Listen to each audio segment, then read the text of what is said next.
It was well past midnight when I finally rose out of the chair and went out on the gallery.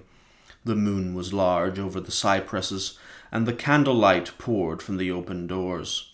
The thick plastered pillars and walls of the house had been freshly whitewashed, the floorboards freshly swept, and a summer rain had left the night clean and sparkling with drops of water.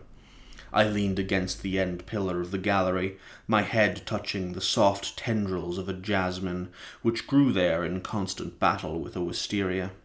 And I thought of what lay before me throughout the world and throughout time, and resolved to go about it delicately and reverently, learning that from each thing which would take me best to another.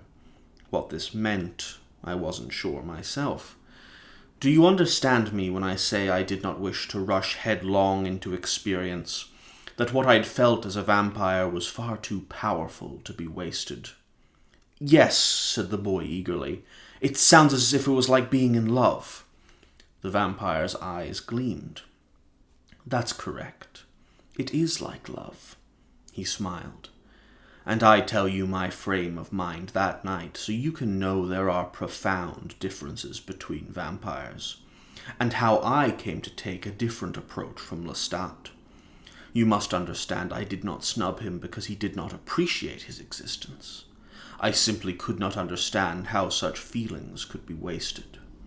But then Lestat did something which was to show me a way to go about my learning. He had more than a casual appreciation of the wealth at Point du Lac. He'd been much pleased by the beauty of the china used for his father's supper, and he liked the feel of the velvet drapes, and he traced the patterns of the carpets with his toe.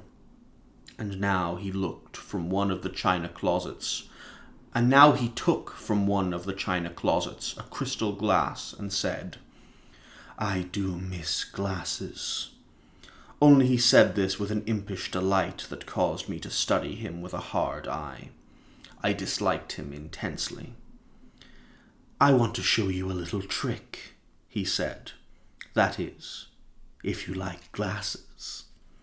And after setting it on the card table, he came out on the gallery where I stood and changed his manner again into that of a stalking animal, eyes piercing the dark beyond the light of the house, peering down under the arching branches of the oaks.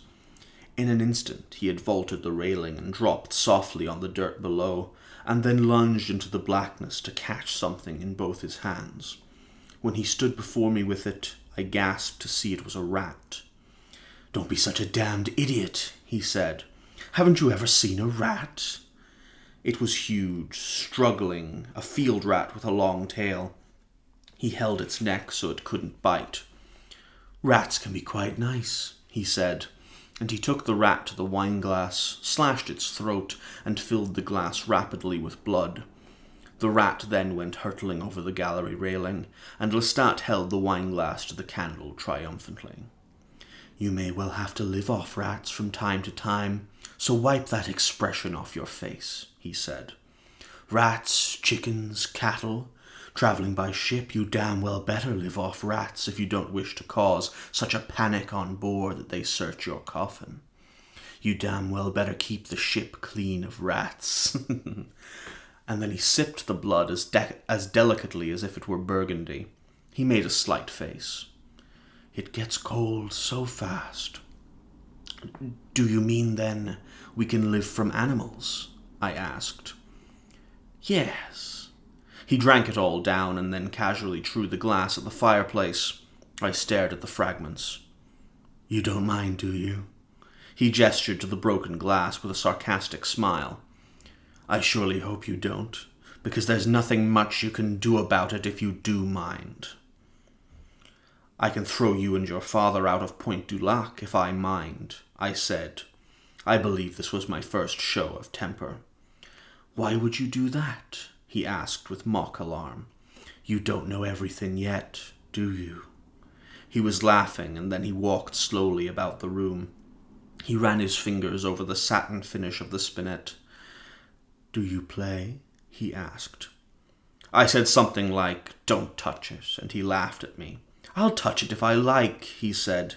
"You don't know, for example, all the ways you can die. And dying now would be such a calamity, wouldn't it? There must be someone else in the world to teach me these things, I said. Certainly you're not the only vampire. And your father, he's perhaps 70. You couldn't have been a vampire long, so someone must have instructed you. And do you think you can find other vampires by yourself? They might see you coming, my friend, but you won't see them. No, I don't think you have much choice about things at this point, friend. I'm your teacher, and you need me, and there isn't much you can do about it either way. And we both have people to provide for.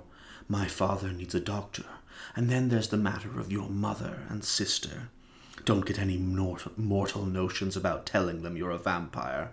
Just provide for them and for my father, which means that tomorrow night you had better kill fast and then attend to the business of your plantation. Now to bed. We both sleep in the same room. It makes for far less risk. No, you secure the bedroom for yourself, I said. I've no intention of staying in the same room with you. He became furious.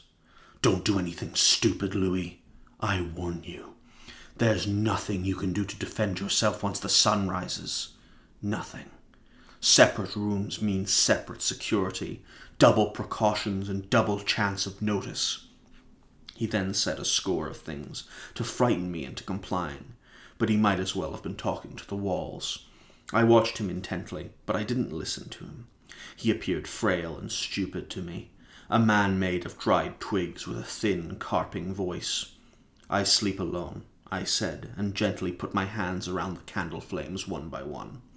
It's almost morning, he insisted.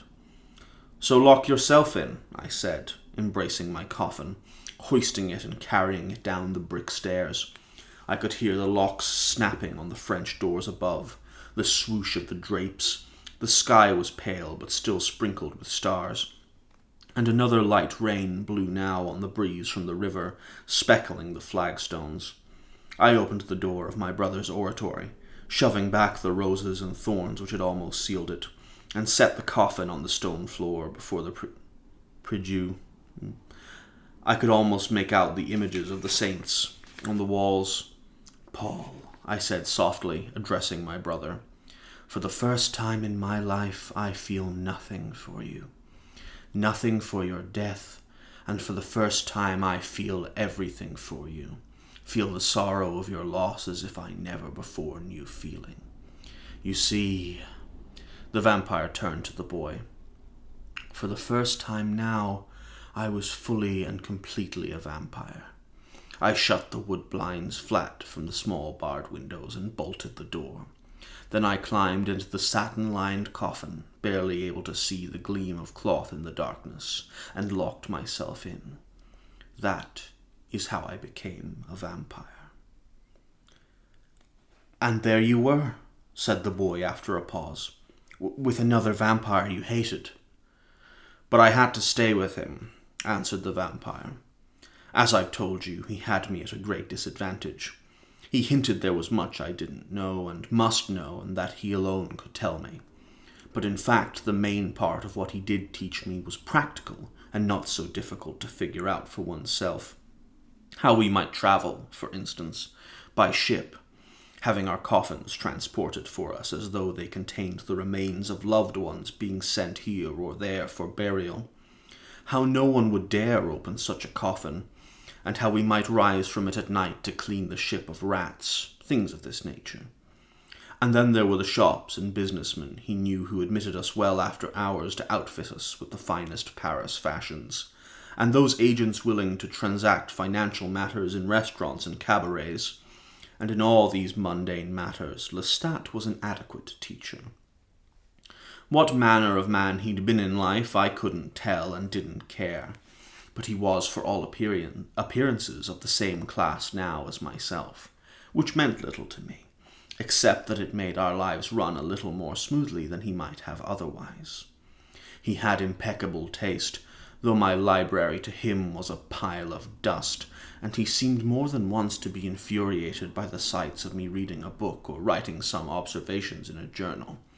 "That's mortal nonsense," he would say to me, while at the same time spending so much of my money to splendidly furnish Point du Lac that even I, who cared nothing for the money, was forced to wince.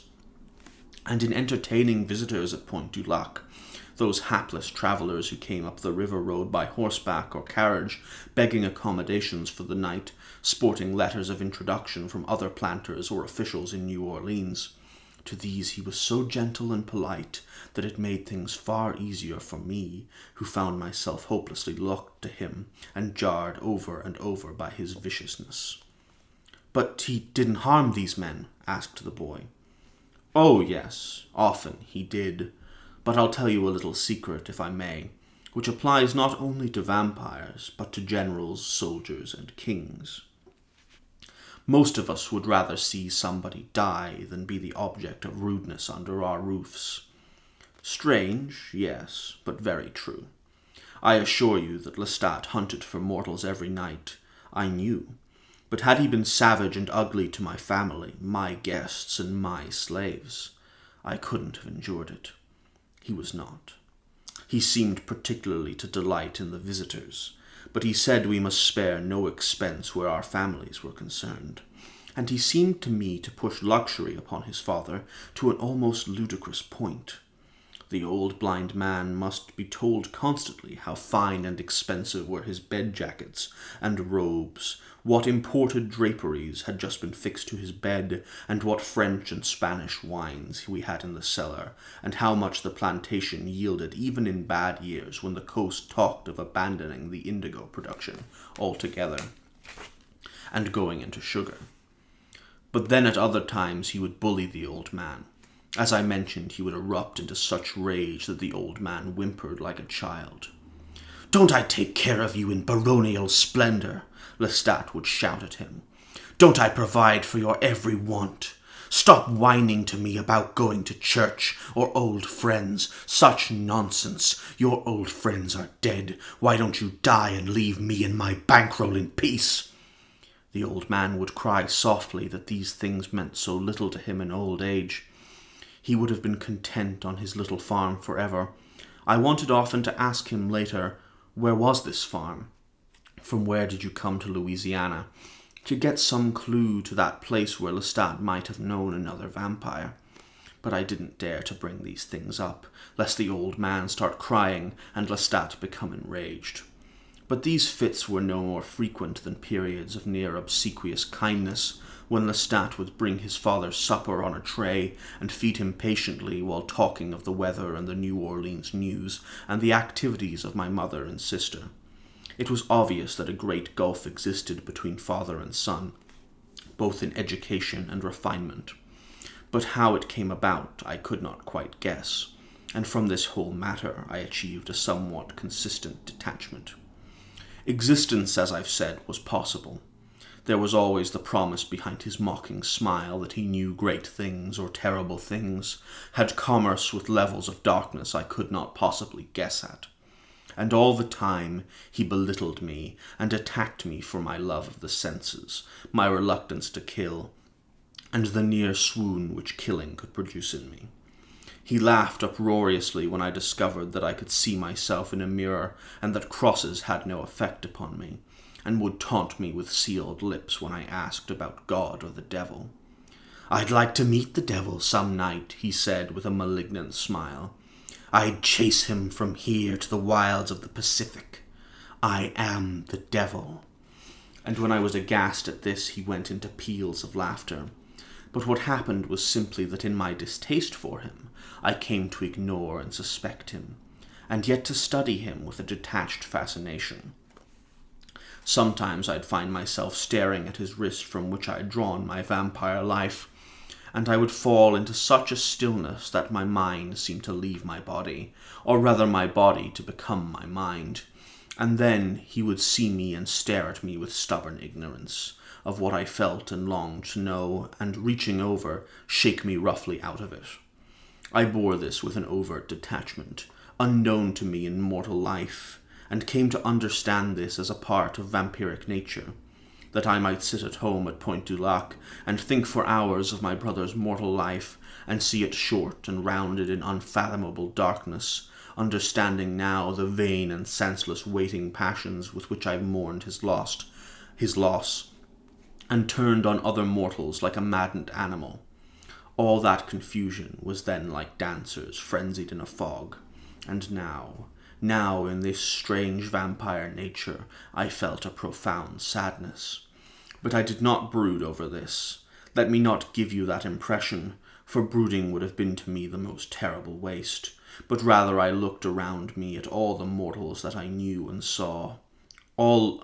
I looked around me at all the mortals I knew and saw all life as precious, condemning all fruitless guilt and passion that would let it slip through their fingers like sand. It was only now, as a vampire, that I did come to know my sister, forbidding her the plantation for the city life which she so needed in order to know her own time of life and her own beauty, and come to marry. Not brood for our lost brother, or my going away, and become a nursemaid for our mother. And I provided for them all they might need or want, finding even the most trivial request worthy of my immediate attention.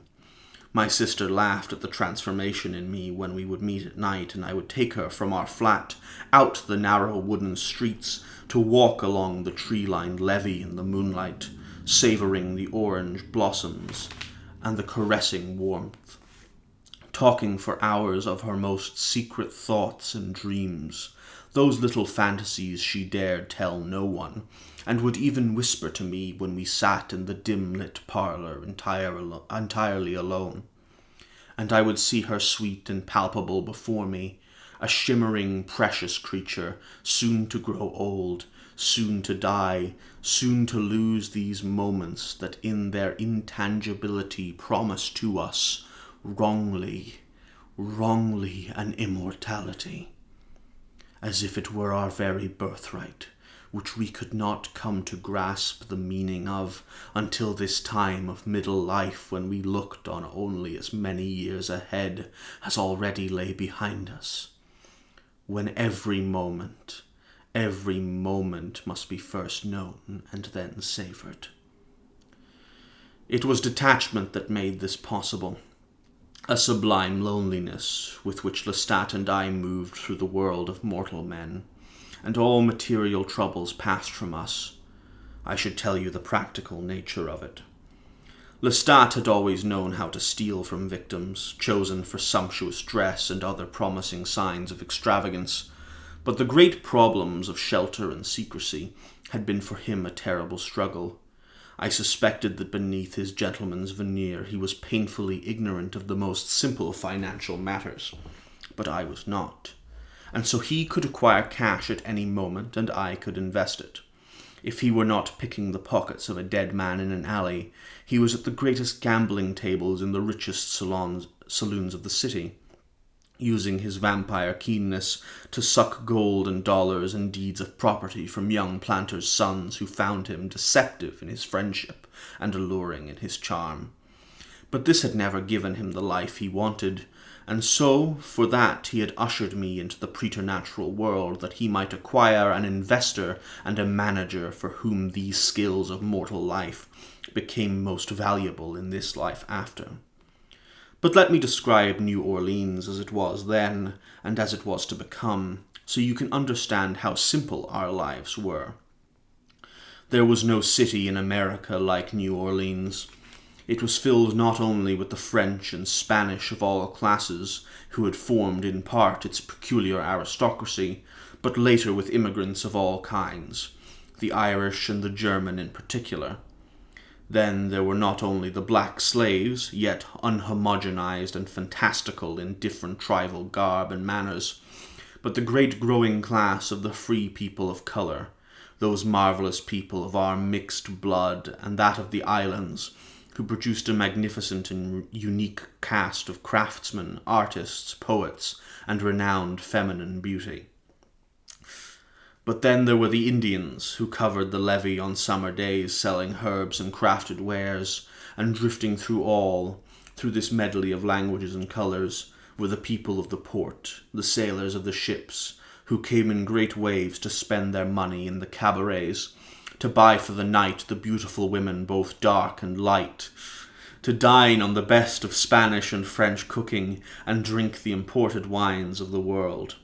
Then add to these, within years after my transformation, the Americans, who built the city upriver from the old French quarter with magnificent Grecian houses which gleamed in the moonlight like temples, and of course the planters, always the planters, coming to town with their families in shining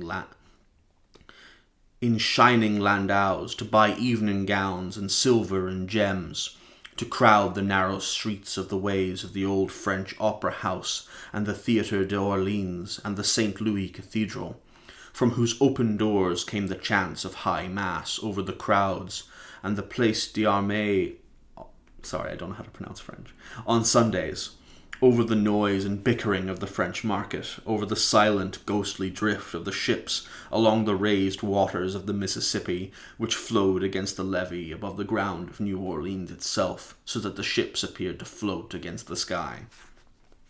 This was New Orleans, a magical and magnificent place to live, in which a vampire, richly dressed and gracefully walking through the pools of lights of one gas lamp after another, might attract no more notice in the evening than hundreds of other exotic creatures, if he attracted any at all.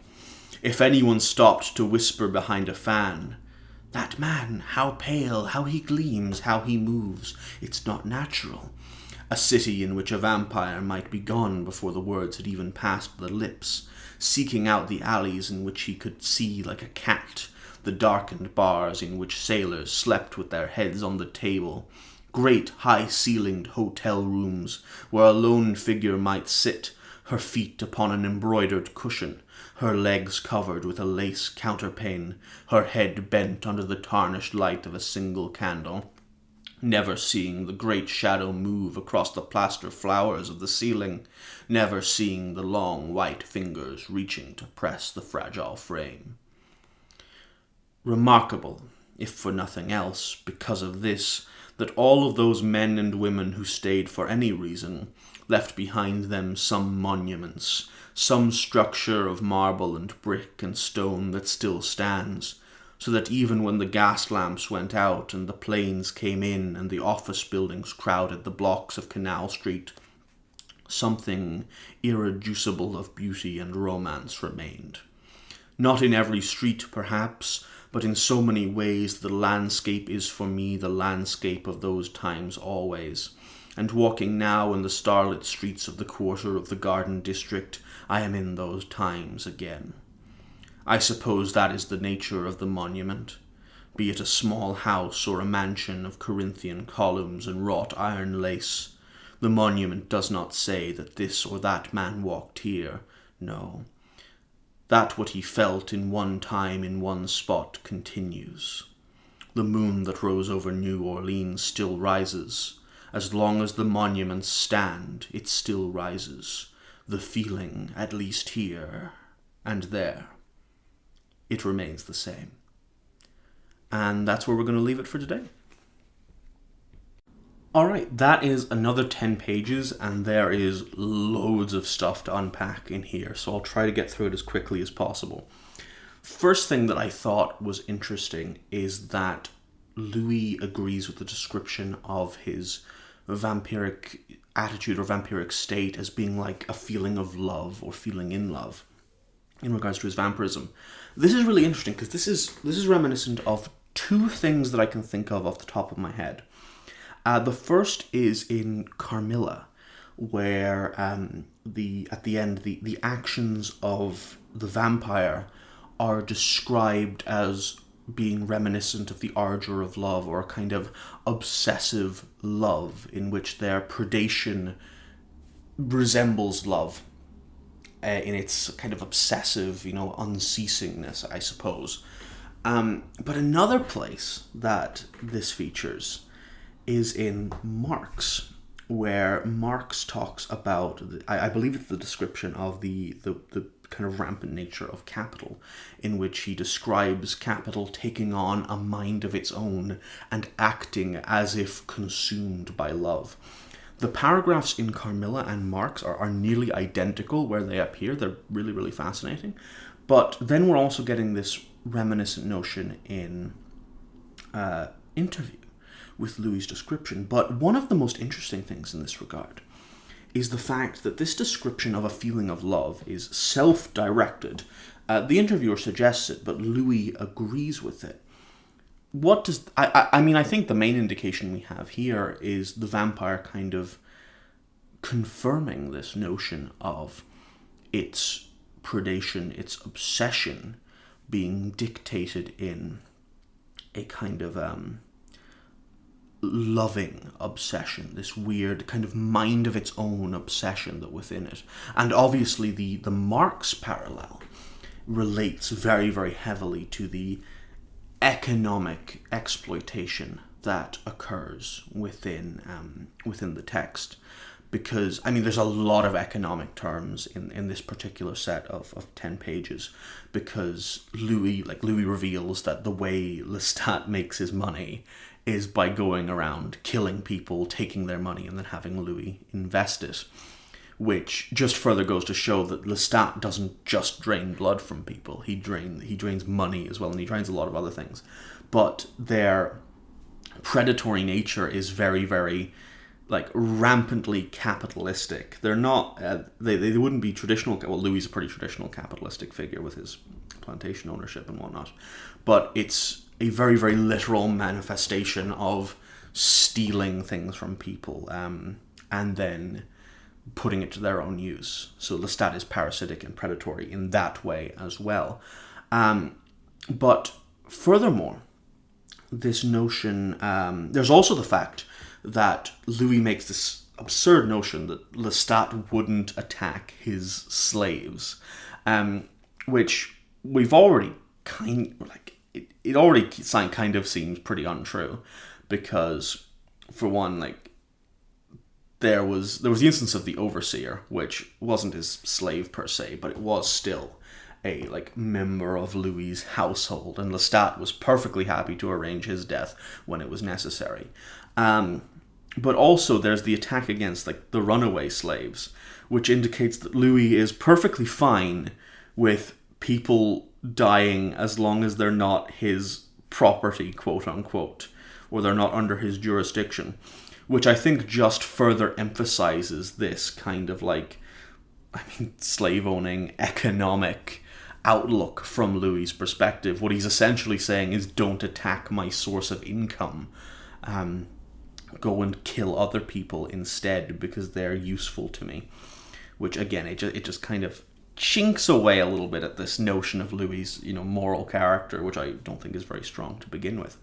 But let's go back to that notion of obsession and possession as if consumed by love, because I think there's a lot of cool stuff to talk about in this regard when we think of Lestat. Because I've already talked about Lestat's abusive relationship tendencies, where his relationship with everyone seems to be one of abuse. He's desiring to create this dependency. And I think now I can present this in terms of his desire to possess mortals, something very, very reminiscent of both Carmilla and Dracula and a lot of other vampire stories, where he wants to own these mortals and control them completely. And in this case, we see him wanting to own and control both Louis and his father, mainly because he gets furious at any desire that would take focus and control away from him. If we look at Louis, we see that he's generally fine with Louis. He's quite nasty and quite creepy and quite weird. But the thing that makes Lestat start to scream at Louis is the second Louis either tries to imagine an existence outside of being accompanied by Lestat, or he tries to distance himself from Lestat's control. So an example we see in those 10 pages is when Louis wants to move his coffin, Lestat gets furious and justify it in terms of his safety. But I think in truth, it's in terms of his control over Louis. He's realizing that Louis wants to escape his influence, and as such he gets angry because that's taking his possession, his ardor of love, away from him. We also see it with his father, and his father's a really, really interesting example of this. His father isn't in the movie at all, which is probably for the best for what the movie's going for, but he's really interesting in the book because his father is cared for by Lestat. Lestat does care for and acts with kindness towards his father, up until the point where his father asks for something that would take the focus of his life away from Lestat. The second his father expresses a desire that doesn't directly relate to Lestat, he gets abused and yelled at by Lestat.